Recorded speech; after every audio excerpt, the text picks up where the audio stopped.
Good morning everybody, thank you for signing up for the session. I'm the Deputy Head Teacher at the school. I'd like to introduce my colleague Matt Cockrell. He's an Assistant Head Teacher at the school. Matt's speaking later, I think, after this session, after lunch, on how we make our curriculum suitable for our students. And of course there is a linkage there because we've got to evaluate what we do effectively in order to meet the needs of the students. So we're looking forward to that this afternoon as well. Just a few things in terms of context to begin with. Our school, if you don't know, is located just down the road from here actually. We've been open for about 5-6 years. The primary school, DESC, Dubai English Speaking School, is one of the oldest British curriculum schools, but that's located down in the city. There was a need a few years ago to open up a secondary school, and that's where we began from. We've grown in numbers. We're on 850 numbers now, which has increased from 35 when we first opened 5 or 6 years ago. We're a not-for-profit school. We have an inclusive intake, and we are British curriculum. Just a few things before I get going into the presentation. Has everybody got a red and a green card? So if everybody's not got a red and a green card, then do you need a red and green card? Got any more?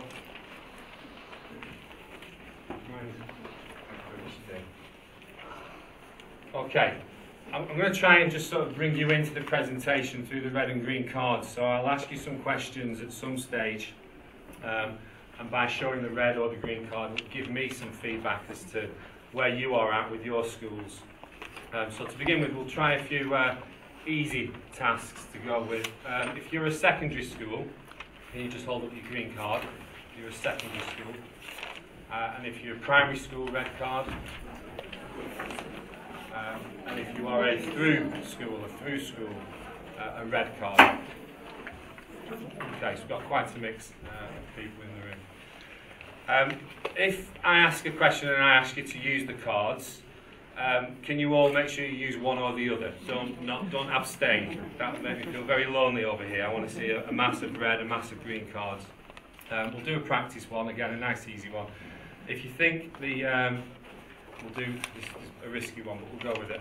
If you think the KHDA is fantastic and what works has been brilliant this year, you're going to show a green card. If you don't, you're going to show a red card. Off you go. I think I'm just about safe on that. This slide I'll put up at the end, and there'll be a link on the slide as well to some documents that I'm going to refer to during the talk, which I'm happy to share with you and you can get access to. I will be covering this quite generically. To go into detail about self-improvement, self-evaluation would take more time than what I have got. So I will cover the points as generically as I can do. Excuse me. If for some reason you would like more detail and you'd like to meet or email or contact me or the school, then please feel free to do so. That's not a problem at all. My contact details are here. Just one little thing, I'm going to give a little push there for the tag at the bottom, Twitter. Just show me a green card if you have your own personal Twitter account. Okay, and again a green card if your school has a Twitter account. Okay, 2 or 3 in the room. I would hugely urge you to join the Twitter network if you're not already involved, and certainly from your school's point of view as well, to open a Twitter account. I personally opened my Twitter account about a year ago, and in terms of CPD, in terms of improvement and evaluation, it has been absolutely fantastic. Matt, I know, is relatively new. I'm sure you'd agree with me in terms of the effectiveness of Twitter, and the ideas and the collaboration and the things that are going on are spectacular. So I would push that, certainly. I think also later on this afternoon there's another session by another school on use of Twitter as well. So look forward to hearing that. Okay. A lot of what I'm going to talk about links to self-evaluation, and I'm going to ask you to reflect about what you do at your schools in terms of your self-evaluation and how that has a linkage to the improvement that goes on in your schools. I'm going to tell you what we've done over the last 2 years. What we have done is an innovative. It's not the right way of doing things, it's not the only way of doing things. There's certainly probably nothing unique that you're going to hear in the next 15 minutes or so. When I go to these sessions, I often think, if I'm sat there thinking, well, we do that, we do that, we do that, we do that, that's fine, that's great. You can walk out of the room with affirmation that the system that you're using or the tool or whatever it is works for you. You may pick up 1 or 2 points from the presentation or 1 or 2 things about what we do that you might think would be beneficial for you in your schools. And that's the aim. My aim is to make you think about your systems and possibly go away with 1, maybe 2 ideas. So if I achieve that at the end, I will be absolutely delighted. Do you want to move on to the... Thank you, Matt. Right, so the way I'm going to do it is I've split it up into 4 areas: systems, processes, mechanics, and the impact. When I first looked at the title of this presentation, in some ways, I misread it. I looked at it and the first thing I saw was self-evaluation. And I thought, well, this could be quite a quick presentation. I go in and I say, make sure your self-evaluation form gives the best judgment in your eyes about what you do as a school. Wait for the inspection team to come in, cross your fingers, hope they agree with you, and your self-evaluation's effective. Thank you, goodbye. Then I read it and I saw the improvement bit. Okay, and that's the crucial aspect, isn't it? It's how you use that self-evaluation to link to improvement within your school. That's something that we have worked on meticulously over the last 2 years, and I'll talk you through how we've gone about doing it.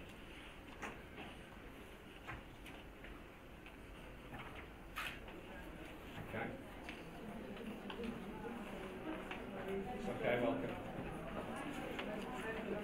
Okay, self-evaluation form.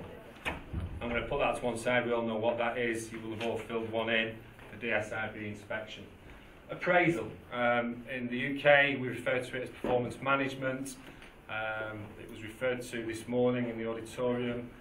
Just again, a green card if you have an appraisal system within your school, please. A red card if you do not. A red card if you do not. That's the important bit. Okay, excellent. So the majority of you in this room do have some form of appraisal. 2 years ago, that's what we had as a school. We had a CEF that we filled in. We had an appraisal system that we used to help staff improve. And never the twain shall meet. One was one system over here, the other one was a system over there, and they were separate. What we've tried to do is mix things up a little bit. I'm going to go into more detail about some of these things. At the top, yes, we've got the school CEF, which we've referred to. Red is reflection, evaluation and development. That is our appraisal system, our own school system. And of course, in between the two, you've got your school development plan, the SDP. So from your school CEF, you make decisions on what needs to be developed, and you put that into a school plan. And then from your school plan, you say, right, what do the staff need to do in terms of developing themselves? RESI stands for Reciprocal Evaluation and Self-Improvement. It was great to hear this morning Dr. Mike Halal talk about collaboration and this joint way of developing yourselves. We've done a lot of work at our school on a thing called JPD, which stands for Joint Practice Development. Again, just a green card if you've heard of JPD, please. A green card if you've heard of Joint Practice Development. Okay, interesting. The concept of joint practice development I'll go into in more detail later, but the RESI, the Reciprocal Evaluation Self-Improvement, is our way of evaluating ourselves. Departments evaluating how well they are performing. That, of course, leads into the department CEF. The RESI, Reciprocal Evaluation and Self-Improvement. Okay.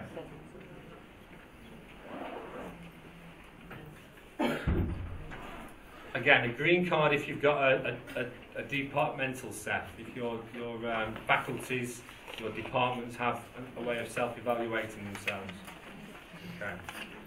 And again, I'll talk about RCEF and how we've developed that later on as well. Did you have a question? Yes, I did. I wanted to know what RED stands for. RED is reflection, evaluation and development. Thank you.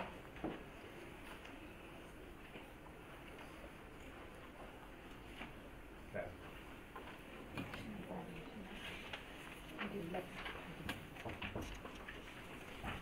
Okay, so systems. You've seen the systems that we've now got, and you've seen the way that we've linked the systems, and we've tried to put some congruence between the systems.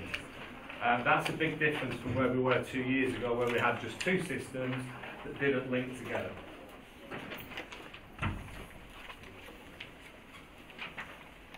In order for you to think about your evaluation, you need to think about what systems you have within your school that you use to evaluate.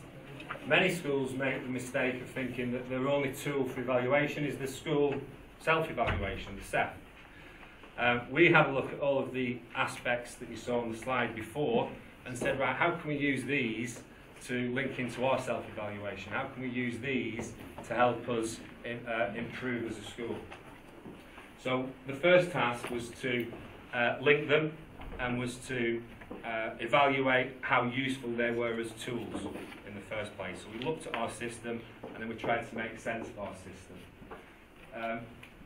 This next slide gives you the first chance to sort of reflect yourselves and consider the systems that you have and how effective those systems are.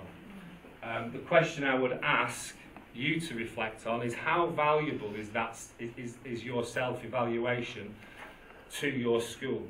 How valuable is self-evaluation to the staff within your school? What credibility is given to self-evaluation?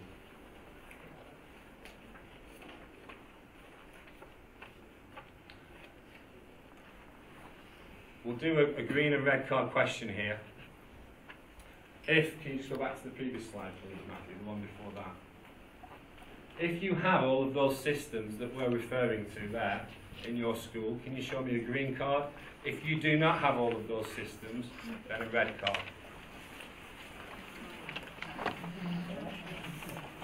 That's really interesting, and that's dead helpful for me, actually. Thank you.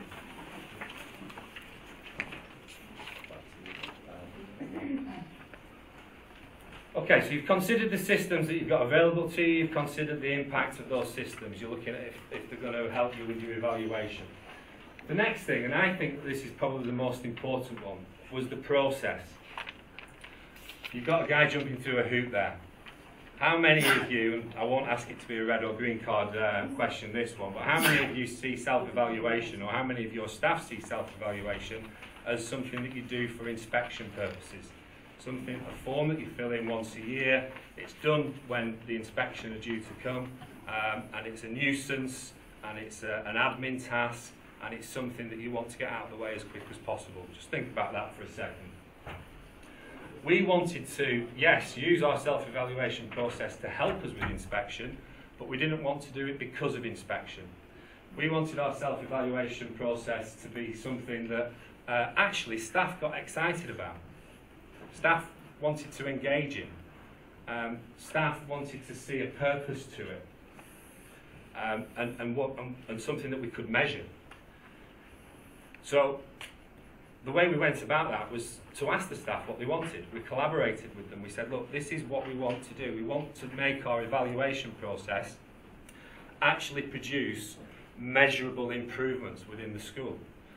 We want you to have measurable improvements within your departments. So what can we do in terms of a leadership team that will support you in evaluating what areas you need to develop and how you can go about improving yourselves? And just by asking that question, the engagement was incredible. It was superb. It happened first of all at middle leader level, where the heads of departments sourced different examples of SEFs, different examples of ways of evaluating themselves as a department. They were very open in terms of saying to us, we don't want to do something that's just a tick box exercise. We don't want to jump through hoops. We don't want to do something that we know is going to take a lot of time up, and at the end of the day is not really going to affect what I do. So we said, okay, what is it that you want? and then through collaboration then with the departments, with the staff who are in the classrooms, on the ground floor, sort of on the day-to-day business end of things, came up with some ideas that we worked on together, and then we came up with our CEF, our department CEF. I'll come back to that in 1 second as well. If you think that your staff actively engage in your self-evaluation process, I'd like to see a green card. If you think that your staff do not actively engage, then maybe a red card. And that's about 50-50.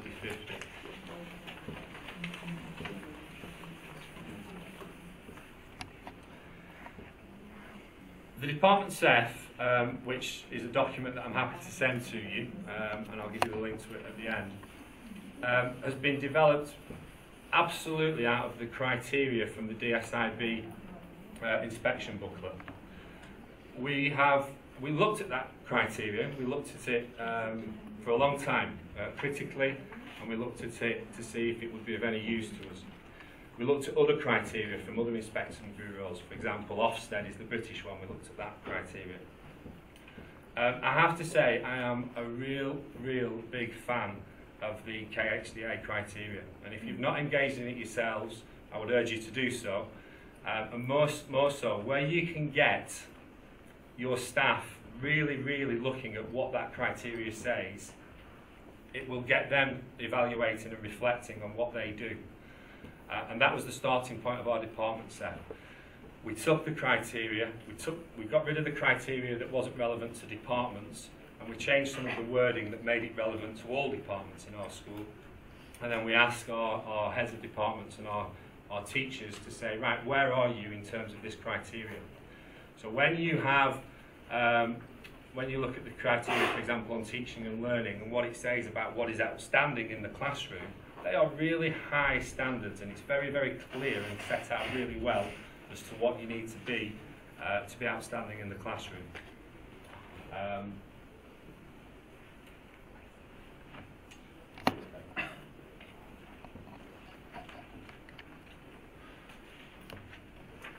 So questions for you to consider in terms of the process. Are you just paying lip service to the process, or is it something that staff want to be engaged in and understand the reason for it? The last point there about impacting at classroom level has been our focus. It's been the one and only thing that we keep asking ourselves. Okay, are we doing this perform? Are we using this pro forma? Are we having this discussion? What's the reason? What's the reason? So what is a question that you'll hear at leadership in our school a lot of the time. Somebody will say something and bring something up, and the question will be, well, so what? What's the impact of that? How's that going to help in the classroom? Back to what Dr. Mike Halal said this morning for those of you that were there. When you think about what it is that you're going to develop, you've got to ensure that it's going to be effective in the classroom. All right? And that is one of the key things that we work on and concentrate on at our school, is saying, right, if you want to develop something, where is the evidence that that is going to have an impact in the classroom? Dr. Mike, again, he referenced a guy called John Hattie. Again, if you have heard of or read his book, Visible Learning, can I see a green card? John Hattie, Visible Learning. Not too many, and again, this is a book that I would absolutely highly recommend to you in terms of giving you that focus about what tools are going to be effective in your classrooms, in your schools. Visible Learning. John Hattie. If you do miss any of this information, like I said, I will put up my contact details at the end. Do email me.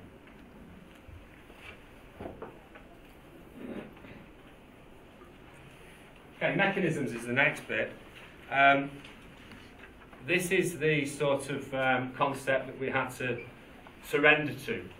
We wanted to make a commitment to this process, so it wasn't going to be something that was going to be developed straight away. We couldn't just think of what the idea was that we wanted to do and then say, there it goes into the school. We had to find a way, or at least the recognition, of saying this is going to take time. We're at the end of our second year on this first cycle, and we haven't got it right yet, but it's a lot better than what it was 2 years ago. The biggest thing that we've tried to embed in terms of the staff and the way in which they use self-evaluation to lead to improvement is this trust environment, this culture of improvement, saying that we're not judging you.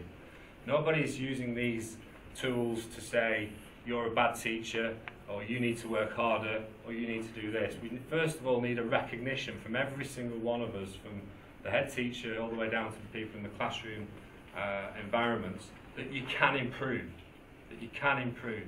David William is a researcher that's done a lot of work on this sort of improvement within schools, and the first point is to recognise that you have got areas that you can develop. Once you've recognised the areas that you can develop, or you've recognised that you can develop, you then need to look at what's going to be effective in terms of you developing. And like I said, this concept of being a 2-year cycle and giving the staff the trust, telling them that we trust them to be able to say, look, this is the criteria, we are inadequate in this, we are inadequate, we are not good at this bit, rather than them feeling under pressure that they have to put good or outstanding, because if they don't, the questions will be asked. So it's having that trust, that honesty, that level of using the exercise purposefully and not judgmentally. Questions to consider on this is about time allocation. What time do you give to evaluation?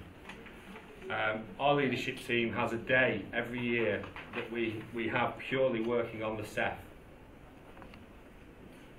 We go off site and we look at where we're going to start and how we're going to write it and what we're going to do and making it link into our systems. Is the culture in your school one where reflection and evaluation is something that is pushed, is something that is expected? Is the process planned, congruent?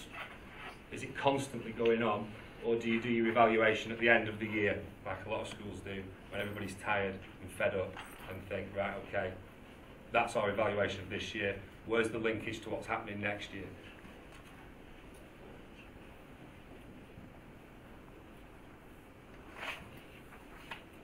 Impact, last 3 minutes. All of this has got to lead to improvement. Okay, so how do you measure that? How do you measure and how do you make sure that you're picking out the areas for development that will do so? I've already talked to you about John Hattie and making sure that what's happening in the classroom is based on effective tools. JPD, Joint Practice Development, that I referenced earlier, RESI, this reciprocal evaluation. Instead, we have had systems before, and I'm sure this will resonate with a lot of you, where the SLT will go into a department and they'll do an inspection type exercise where we will watch teachers teach, we'll do an evaluation of what we see and the data, and then we'll give a judgment. And with that judgment, we'll say you are good, inadequate, satisfactory, outstanding, and then we'll say these are the things that you need to do. When we asked our middle leaders about this, they said we knew that. We knew before you came in what we were like. We knew what we were good at and what we weren't good at. And they didn't really value that type of exercise where we would, what we call judging down on them. So with the work that we've been doing on JPD, we looked at this RESI concept, this reciprocal evaluation. What we have now is a system where a middle leader will go into another department and do the learning walks, the observations, the book scrutinies, look at the data. And then that head of department will go into their department and do the same. So when the conversation about improvement occurs, it's a professional conversation based around collaboration. I loved what I saw in your department. I can see that that worked. I'm going to steal that idea and take it into my department. Well, that's great, because I enjoyed what you did in this area and moved it on from there. So this is the starting process of this concept of joint practice development between staff within our school. We're opening up the process. We would love to work with other schools on a JPD model. The brilliant David Hargreaves spoke recently at a conference about this JPD model, The analogy that he used was in the US, in Silicon Valley, where Google initiated themselves from, there is an identical area in another part of America, Boston I think it was. So there are two Silicon Valleys, if that makes sense. Both very successful, both have the same type of companies, but the one that we've all heard of and the companies that we all know well come out of the one in the US. And the one thing that they have in common is this concept of JPD, where they will say, look, you have 90% of our ideas. You go and take away as much as you can from us, as long as I can do the same from you, and you, and you, and you. And you can all do the maths. I'm going to gain more from doing that than you are from taking my 90%. And this has a self-improving growth knock-on effect. And that's the concept that we've been working on for the last year in our school. So the last three questions really are the way in which we're going to finish. Asking you to just consider about your self-evaluation, about your department and your school development plans, about your performance management or your appraisal systems. Do they do what we are all in the core business of, improve what goes on in the classroom? Our moral purpose, everybody's moral purpose in this room right now, is to get the best that we can for the students.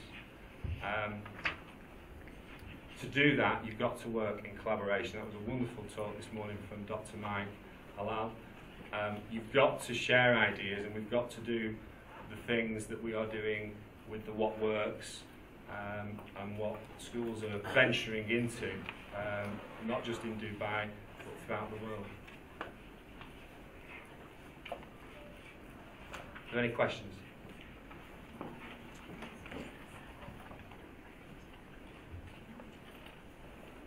If I may, one of the things that I'd like you to share, if you can, is how you manage the data, because I think that a lot of schools struggle with that because it gets overwhelming. Yeah. So you might want to share that. He does.